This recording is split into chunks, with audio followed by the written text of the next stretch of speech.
मकसूद Khan, prime time exclusive में आज बात होगी अहमदाबाद में एयर इंडिया प्लेन हादसे पर AAIB की रिपोर्ट की, क्योंकि AAIB की 15 पन्नों की प्रारंभिक जांच रिपोर्ट सामने आ चुकी है और इस रिपोर्ट में कई चौंकाने वाले खुलासे हुए।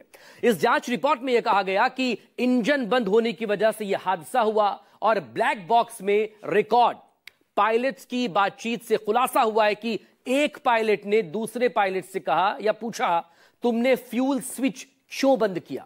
लेकिन दूसरे का जवाब आया, मैंने बंद नहीं किया है। ऐसे में अब सवाल उठ रहे हैं, आखिर इंजन कैसे बंद हो गया? क्या विमान में कोई तकनीकी खराबी आई या फिर कोई मैनुअल फॉल्ट हुआ था? फ्यूल स्विच का इंजन से क्या कनेक्शन होता है? विश्लेषण आपको दिखाएंगे इस रिपोर्ट में।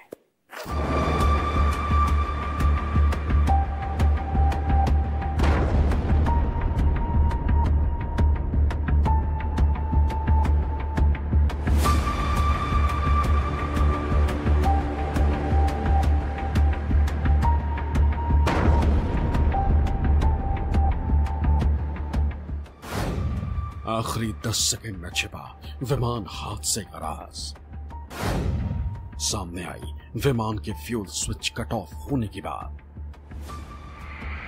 12 जून को अहमदाबाद में क्रैश हुए एयर इंडिया के विमान AI 171 पर विमान दुर्घटना जांच ब्यूरो यानी AAIB की प्रारंभिक जांच रिपोर्ट सामने आई। 15 पन्नों की इस रिपोर्ट में विमान की उड़ान भरने से लेकर क्रैश होने तक के आखिरी 98 सेकंड का पूरा ब्यौरा दिया गया। बोइंग 7878 ड्रीमलाइनर विमान सिर्फ 32 सेकंड ही हवा में रहा और उसके बाद क्रैश हो गया। रिपोर्ट से पता चलता है कि अचानक विमान के दोनों इंजन के fuel cut off switch run से कट ऑफ पोजीशन में चले गए और सिर्फ 1 सेकंड के अंतराल में दोनों इंजन बंद हुए थे। इससे इंजनों को फ्यूल की सप्लाई रुक गई और दोनों इंजनों की गति N1 और N2 तेजी से कम होने लगी। विमान ऊंचाई खोने लगा था। विमान के कॉकपिट वॉइस रिकॉर्डिंग में दोनों पायलट की बातचीत से भी बड़ा खुलासा हुआ है। जो बातचीत सामने आई है उसके मुताबिक एक पायलट ने कहा कि तुमने फ्यूल स्विच क्यों बंद किया, जिस पर दूसरे पायलट ने जवाब दिया कि नहीं, मैंने बंद नहीं किया। रिपोर्ट के मुताबिक इस बातचीत के बाद RAT यानी रैम एयर टरबाइन ऑन हो गया था। RAT तब ऑन होता है जब विमान आपात स्थिति में होता है। जब ड्रीमलाइनर 787 आसमान में भी उड़ा, 180 नॉट की गति पर भी विमान उड़ा और ये लगभग 350 किलोमीटर प्रति घंटा की रफ्तार से विमान उड़ना शुरू हुआ। उसके बाद विमान में 2 चीजें हुई। विमान का जो APU है, जो अतिरिक्त विमान में एक जनरेटर होता है, वो चालू हो गया और दूसरा है कि रैट डिप्लॉय होगा। ये दोनों तभी होते हैं बोइंग में जब इंजन फेल होता है। तो ये प्रमाणित कर रहा है कि दोनों इंजन फेल कर गए। इसके बाद कप्तान का एक संवाद है अपने सह कप्तान के साथ। ये सह कप्तान का कि आपने क्या स्विच ऑफ कर दिया है? उसने कहा नहीं। AAIB की रिपोर्ट के मुताबिक जब इंजन बंद हो गए तो पायलट ने 5 सेकंड बाद इंजन 1 का fuel cut off switch run mode डाला, जिससे इंजन रिकवरी के संकेत मिलने लगे। 2 सेकंड बाद APU inlet door auto start logic से खुलने लगा।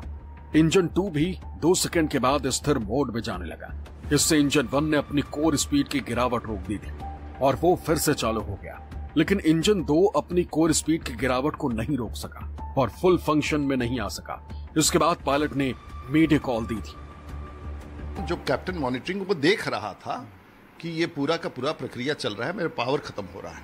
आखिर पावर खत्म क्यों हो रहा है? जब मैंने स्विच ऑफ नहीं किया है तो पावर खत्म हो रहा है। तो उसको फिर से इंजन को स्टार्ट करने की जो प्रक्रिया बोइंग में है, वो मेमोरी आइटम है, याददाश्त से करते हैं। वो स्विच को ऑफ करके तुरंत ऑन कर देते हैं और ये प्रक्रिया भी उन्होंने प्रारंभ की। इन सब विमानों में हजारों हजार इंफॉर्मेशन ले करके इंजन को जो उसका कंप्यूटर है वो तय करता है कि इस परिस्थिति में, इस वातावरण में कंप्यूटर ही तय करता है कि कितना तेल कब जाएगा, इंजेक्शन ऑन रहना चाहिए, कब बंद होना चाहिए। ये तो पता लगाने वाली बात है कि स्विच ऑन भी होते हुए क्या कंप्यूटर कहीं मैल फंक्शन तो नहीं कर। यानी कि सारी कहानी विमान के फ्यूल कंट्रोल स्विच के इर्द गिर्द ही घूम रही है। लेकिन ये फ्यूल कंट्रोल स्विच कहां होते हैं जिनके ऑफ होते ही 260 जिंदगियां खत्म हो गई? यह समझने के लिए आपको बोइंग 787 ड्रीम लाइनर के कॉकपिट के अंदर लिए चलते हैं। यह देखें, यह पूरा कॉकपिट है बोइंग 787 ड्रीम लाइनर के कॉकपिट की तस्वीर इस वक्त आपके सामने। अगर अहम चीजें देखें, कॉकपिट के जिस हिस्से को आप देख रहे हैं इस वक्त, इसे कंट्रोल स्टैंड कहा जाता है। यह पूरा कंट्रोल स्टैंड है, ये जो इस वक्त आप देख रहे हैं, 4 अहम चीजें हैं वो आपको बताते हैं। यह कंट्रोल स्टैंड पायलट और को पायलट की कुर्सी के बीच में होता है। यहां पर फ्लैप कंट्रोलर है, ये देखिए, ये फ्लैप कंट्रोलर, ये लीवर के जस्ट बगल में ये हिस्सा, ये फ्लैप कंट्रोलर जो सामान्य था 5 डिग्री पर। ये थ्रस्ट लीवर, बड़ा सा जो हिस्सा, कंट्रोल इसी पर होता है। इस कंट्रोल स्टैंड पर थ्रस्ट लीवर के ठीक नीचे लगे होते हैं फ्यूल कंट्रोल स्विच। ये देखें, ये फ्यूल कंट्रोल स्विच बाकायदा 2 होते हैं, ये L और ये R, यानी कि लेफ्ट साइड का, बायां साइड का, और ये राइट साइड का, यानी कि दायां साइड का, left and right. In fuel control switch का इस्तेमाल विमान के इंजन तक ईंधन के प्रवाह को नियंत्रित करने के लिए किया जाता है। जो बाईं तरफ वाला स्विच है वो बाईं तरफ मिलेगा, ये रहा, और जो दाईं तरफ वाला है वो आपको दाईं तरफ स्विच मिलेगा। और इंजन को दरअसल यहीं से ईंधन की सप्लाई होती है, इन दोनों से ही, क्योंकि 2 इंजन का ये ड्रीम लाइनर था, 2 इंजन थे इसमें। जमीन पर इंजन को स्टार्ट या फिर शटडाउन भी इन्हीं बटन से किया जाता है। आपात स्थिति में उड़ान के दौरान इंजन को मैनुअली बंद या चालू भी इन्हीं दोनों स्विच के जरिए होगा, लेफ्ट एंड राइट से। इन स्विचेस को सुरक्षा को ध्यान में रखते हुए डिजाइन किया गया है। ये स्प्रिंग लोडेड होते हैं, यानी अपने निर्धारित स्थान पर ये होते हैं। यहां यह डिजाइन सुनिश्चित करता है कि स्विच अनजाने में या फिर दुर्घटनावश ना बदले जा सके। फ्यूल स्विच की स्थिति को बदलने के लिए पायलट को पहले ये जो स्विच है इसे ऊपर की तरफ खींचना होगा, चाहे वो लेफ्ट हो या राइट हो। ऊपर की तरफ खींचेंगे, उसके बाद चूंकि ये देखिए लिखा हुआ है यहां पर, ऊपर रन लिखा हुआ है, नीचे लिखा हुआ है कट ऑफ मोड, तभी इसे रन, ऊपर खींचेंगे रन या फिर कट ऑफ मोड में आप इसे ला सकते हैं। यानी फ्यूल स्विच खुद से अपना मोड चेंज नहीं कर सकता, और पायलट ने फ्यूल स्विच बंद नहीं किया था, जिस तरह की बातचीत वहां पर निकलकर सामने आई है कॉकपिट के अंदर, जो निकलकर इसमें सामने आई है, जो AIB की रिपोर्ट में भी यहां पर साफ दिखाया गया है। अब समझिए, दरअसल आपात स्थिति में इंजन को मैनुअली बंद या चालू इन्हीं बटन के जरिए किया जाता है। यह आपको यहां पर ध्यान रखना होगा, और स्विच को सुरक्षा के ध्यान में रखते हुए पूरी तरह से डिजाइन किया गया है।